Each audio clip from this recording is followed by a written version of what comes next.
Tunghayan naman natin ang mga balita mula sa Visayas.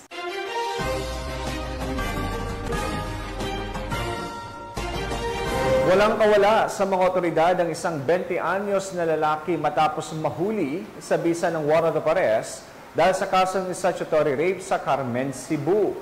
Tuloy-tuloy naman ang pambansang pulisya sa pagtugis sa mga kriminal na nagtatago sa batas upang mapagbayaran ang kanilang mga krimen at mabigyan ng hustisya ang kanilang biktima.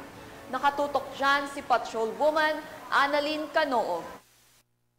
Himas rehas ang lalaking may kasong statutory rape matapos maaresto ng kapulisan ng Carmen sa Sitio Tabok, Barangay Upper na Timauan, Carmen, Cebu noong November 25, 2024. Ayon kay Police Captain Jesse W. Tanyola, Officer in Charge of Carmen Municipal Police Station, Cebu Police Provincial Office, banda alas 12:45 ng hapon nang maaresto ng mga otoridad ang suspect na si Junbert, 20 anyos, na residente ng nabanggit na lugar. Ang suspect ay nalambat ng mga otoridad sa bisa ng warrant of arrest para sa kasong statutory rape na walang rekomendadong piyansa. Kasalukuyang nasa kustodiya ng Carmen Municipal Police Station ang suspect para sa dokumentasyon at tamang disposisyon. The arrest made in connection to this serious offense underscores the commitment of law enforcement to uphold justice and protect the rights of every individual in our municipality. I urge each of you to remain vigilant, report any suspicious behavior, and cooperate with the authorities in maintaining a safe and secure environment for all. By working together, we can ensure that Carmen remains a place where safety,